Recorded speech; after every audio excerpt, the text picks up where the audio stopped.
into your room. Are you well?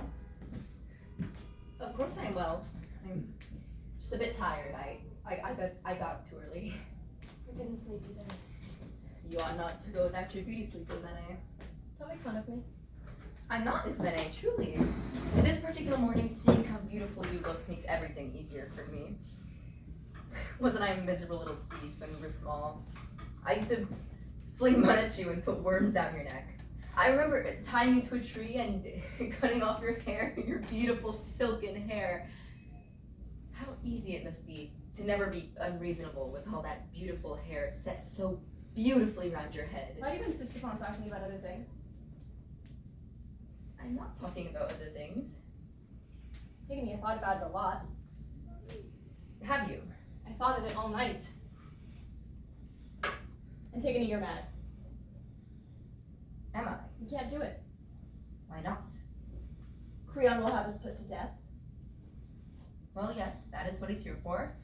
He is bound to put us to death. We are bound to go out and bury our brother. That's the way it is. What do you think we can do to change it? I don't want to die. I prefer not to die myself. Listen to me.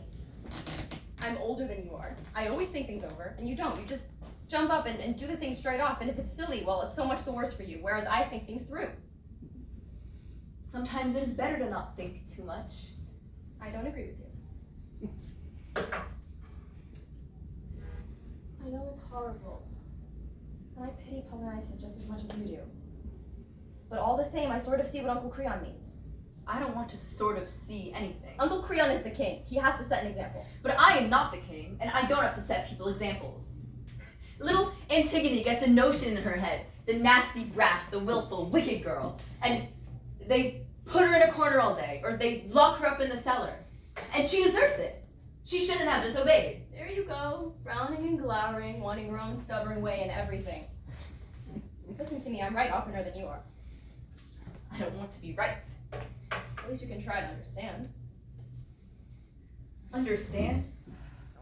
The first word I heard out of any of you was understand. Well, why didn't I understand that nice girls don't eat out of every dish at once, or give their scraps to beggars, or run in the wind because they fall down, or go swimming either too early or too late, merely because they happen to feel like swimming? Why didn't I understand that nice girls don't play with water, cold, black, beautiful, flowing water, because they'd spill it all over the palace tiles? Or play with earth, because earth dirties a little girl's frock? Understand, but I don't want to understand. There'll be time enough to understand when I'm older, if I'm ever old. He's stronger than we are, Antigone, and he's the king. And the whole city is with him. Thousands and thousands of them swarming through all the city of Thebes.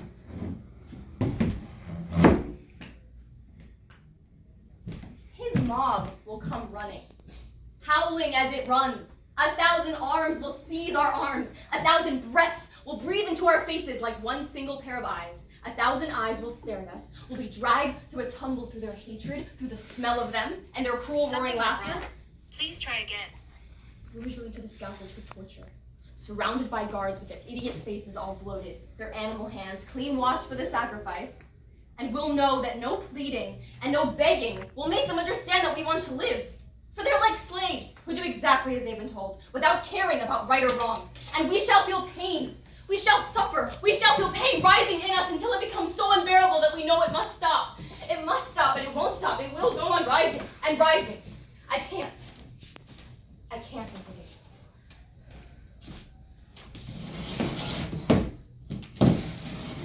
How well have you thought it all out? I thought of it all night, didn't you? Oh, yes. I'm an awful coward, Antigone. So am I. What has that to do with it? Antigone, don't you want to go on living? Go on living? Who was always the first out of bed because she just loved the feel of the cold morning air on her bare skin? Who wept when she was little because there were too many The creatures in the field, too many grasses for her to know and touch them all. Darling little sister. No, don't paw me. And don't let us start sniveling. You say you thought it all out. The howling mob, the torture, the fear of death. They made up your mind for you. Is that it? Yes. They're as good excuses as any. Antigone, be sensible. It's all very well for men to believe in ideas and die for them, but you are a girl. Don't I know that I am a girl? Haven't I spent my life cursing the fact that I am a girl? Antigone, you have everything in the world to make you happy. All you have to do is reach out for it. You're gonna be married. You're young, you're beautiful. I'm not beautiful. Yes, you are. Not the way the other girls are, but it's always you that the little boys turn to look back at when they cross us in the street. And when you go by, the little girls stop talking. They just stare and stare at you until you turn a corner. Little boys, little girls. And what about him?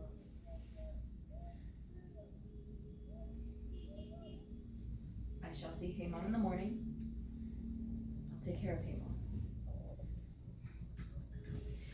You always said that I was mad, and no matter what I said or did could change that. Go to bed now, Esme. The sun is coming up, and as you can see, there's nothing I could do today. What are you going to do? Polynices is as well guarded as if he'd won the war. You were pale What are you with going to weariness. do? I promise not to leave the house until you wake up. And you'll listen to reason, won't you? You'll let me talk to you about this again. Promise? I'll let you talk. I'll let all of you talk.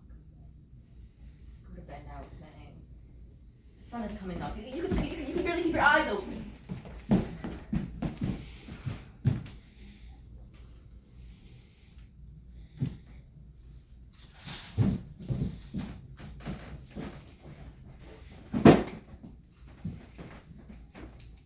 Poor Esme.